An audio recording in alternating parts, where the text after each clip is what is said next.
السلام علیکم۔ امید کرتی ہوں کہ آپ سب لوگ خیریت سے ہوں گے۔ قصائص انبیاء ویڈیو سیریز میں یہ 32ویں پیغمبر حضرت یحییٰ علیہ السلام کے بارے میں بیان ہے۔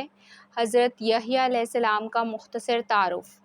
حضرت یحییٰ علیہ السلام حضرت زکریا علیہ السلام کے وہ صاحبزادے ہیں جنہیں حضرت زکریا علیہ السلام نے اللہ تعالیٰ سے دعائیں مانگ کر لیا۔ آپ علیہ السلام بڑے پرہیزگار، بردبار اور اللہ تعالیٰ کی نافرمانی سے بچنے والے تھے۔ اللہ تعالیٰ نے آپ علیہ السلام کو پیدا کرنے سے پہلے ہی آپ علیہ السلام کے والد محترم حضرت زکریا علیہ السلام کو آپ کے نبی ہونے کی خوشخبری سنا دی تھی۔ انسان کے لیے 3 مواقع بڑے دشوار ہوتے ہیں۔ اللہ تعالیٰ نے ان 3 دشوار مواقع پر بھی حضرت یحییٰ علیہ السلام کو سلامتی اور امن کی بشارت سنائی: پیدا ہونے کا موقع، فوت ہونے کا موقع اور دوبارہ زندہ ہونے کا موقع۔ قرآن پاک کی سورہ مریم آیت نمبر 12 سے 15 کا ترجمہ ہے: اللہ نے فرمایا، اے یحییٰ، کتاب کو مضبوطی سے تھام لو، اور ہم نے اسے بچپن ہی سے دانائی عطا فرما دی تھی اور اپنے پاس سے انہیں رحم دلی اور پاکیزگی عطا فرمائی تھی۔ وہ بڑے پرہیزگار تھے اور اپنے والدین سے اچھا سلوک کرنے والے تھے۔ وہ سرکش اور نافرمان نہیں تھے۔ ان پر سلامتی ہو جس دن وہ پیدا ہوئے، جس دن فوت ہوں گے اور جس دن دوبارہ زندہ کر کے اٹھائے جائیں گے۔ حضرت یحییٰ علیہ السلام کا زہد و تقویٰ۔ حضرت یحییٰ علیہ السلام تنہائی پسند تھے۔ آپ علیہ السلام جنگلوں کی طرف نکل جاتے، درختوں کے پتے کھاتے اور چشموں کا پانی پیتے، اور پھر فرمایا کرتے تھے: اے یحییٰ، تجھ سے زیادہ نعمتیں کیسے حاصل ہوں گی؟ وہیب بن ورد سے مروی ہے کہ ایک مرتبہ حضرت یحییٰ علیہ السلام 3 دن تک غائب رہے۔ آپ علیہ السلام کے والد محترم حضرت زکریا علیہ السلام تلاش میں جنگل کی طرف گئے تو دیکھا کہ ایک کھودی ہوئی قبر کے پاس آپ علیہ السلام کھڑے ہو کر آہ و بکا میں مصروف ہیں۔ حضرت زکریا علیہ السلام نے فرمایا: بیٹا، میں تمہیں 3 دن سے تلاش کر رہا ہوں اور تم یہاں قبر پر کھڑے رو رہے ہو۔ حضرت یحییٰ علیہ السلام نے عرض کیا: اے ابو جان، آپ ہی نے تو مجھے بتایا تھا کہ جنت اور جہنم کے درمیان ایک طویل فاصلہ ہے جو صرف آنسوؤں کی مدد سے طے ہو سکتا ہے۔ یہ سنتے ہی حضرت زکریا علیہ السلام نے فرمایا: جی ہاں بیٹا، بہت خوب رو لو۔ باپ اور بیٹا دونوں مل کر آخرت کو یاد کر کے کافی دیر وہاں روتے رہے۔ قرآن پاک کی سورہ الانبیاء آیت نمبر 90 کا ترجمہ ہے: یہ لوگ حضرت زکریا اور حضرت یحییٰ علیہ السلام نیک کاموں کی طرف جلدی کرتے تھے، ہمیشہ شوق اور خوف سے پکارتے تھے اور ہمارے سامنے عاجزی کرنے والے تھے۔ قرآن پاک میں ایک اور مقام پر آیا ہے: جو شخص اپنے رب کے سامنے کھڑا ہونے سے ڈرتا رہا، اس نے اپنے نفس کو بری خواہش سے روکے رکھا، تو بے شک اس کا ٹھکانہ جنت ہی ہے۔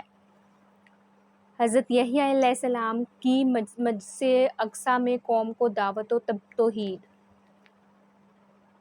رسول صلی اللہ علیہ وآلہ وسلم نے فرمایا: اللہ تعالیٰ نے حضرت یحییٰ علیہ السلام کو حکم دیا کہ 5 باتوں پر عمل کرو اور بنی اسرائیل کو بھی ان پر عمل کرنے کی تلقین کرو۔ یحییٰ کو اس حکم پر عمل کرنے میں کچھ تاخیر ہو گئی تو حضرت عیسیٰ علیہ السلام نے ان سے فرمایا کہ آپ کو 5 احکامات بنی اسرائیل کو پہنچانے کا حکم دیا گیا تھا، آپ انہیں یہ احکامات پہنچا دیں یا میں پہنچا دیتا ہوں۔ حضرت یحییٰ نے عرض کیا: اے بھائی جان، میں خود ہی پہنچا دیتا ہوں، اس لیے کہ مجھے اس بات کا ڈر ہے کہ اگر آپ نے مجھ سے پہلے یہ احکامات بنی اسرائیل کو پہنچا دیے تو اللہ تعالیٰ مجھے سزا دیں گے۔ چنانچہ حضرت یحییٰ علیہ السلام نے بنی اسرائیل کو مسجد اقصیٰ میں جمع کیا اور ایک اونچی جگہ میں کھڑے ہو کر اللہ تعالیٰ کی حمد و ثنا بیان کرنے کے بعد فرمایا: اللہ تعالیٰ نے مجھے اور آپ لوگوں کو 5 باتوں پر عمل کرنے کا حکم دیا ہے، اور وہ 5 باتیں یہ ہیں: صرف اللہ تعالیٰ کی عبادت کرو، اس کے ساتھ کسی کو شریک نہ ٹھہراؤ۔ شرک کی مثال اس غلام جیسی ہے جس کو اس کے مالک نے سونا یا چاندی کے عوض خریدا۔ وہ غلام کام تو کرتا ہے لیکن کمائی کی رقم اپنے آقا کے علاوہ کسی دوسرے کو دیتا ہے۔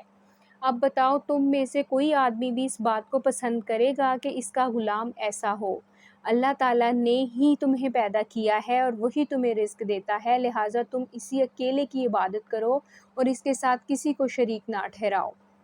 نمبر 2، تم خشوع و خضوع کے ساتھ نماز ادا کرو، کیونکہ جب تک تم نماز میں دوسری طرف متوجہ نہیں ہوتے، اللہ تعالیٰ بھی تمہاری طرف برابر اپنی رضا اور رحمت کے ساتھ متوجہ رہتا ہے۔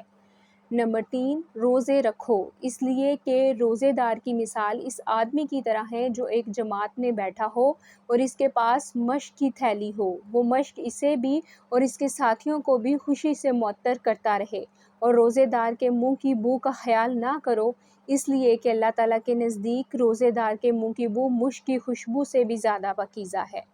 نمبر 4، اللہ تعالیٰ کے عطا کردہ مال میں سے صدقہ دیا کرو، اس لیے کہ صدقہ دینے والے کی مثال اس آدمی جیسی ہے جسے دشمنوں نے اچانک پکڑ لیا ہو اور اس کے ہاتھوں کو گردن سے باندھ کر متکل کی طرف لے جا رہے ہوں۔ وہ ناامیدی کی حالت میں یہ کہے کہ کیا یہ ممکن ہے کہ میں مال دے کر اپنی جان چھڑا لوں، پھر وہ اپنی کچھ چیزیں فدیہ میں دے کر دشمنوں سے جان چھڑا لے۔ نمبر 5، دن رات کثرت سے اللہ تعالیٰ کا ذکر کیا کرو، اس لیے کہ ذکر کرنے والے آدمی کی مثال اس آدمی کی طرح ہے جس کا دشمن تیزی کے ساتھ پیچھا کر رہا ہو اور وہ آدمی بھاگ کر کسی مضبوط قلعے میں پناہ حاصل کر کے دشمن سے محفوظ ہو جائے۔ بلا شبہ انسان کے سب سے بڑے دشمن شیطان کے مقابلے میں ذکر الہی میں مشغول ہو جانا ایک قلعہ میں محفوظ ہو جانے کی طرح ہے۔ حضرت یحییٰ علیہ السلام سے آپ صلی اللہ علیہ وآلہ وسلم کی ملاقات۔ معراج کے دوران آپ صلی اللہ علیہ وآلہ وسلم کی دوسرے آسمان پر حضرت یحییٰ اور عیسیٰ علیہ السلام سے ملاقات ہوئی۔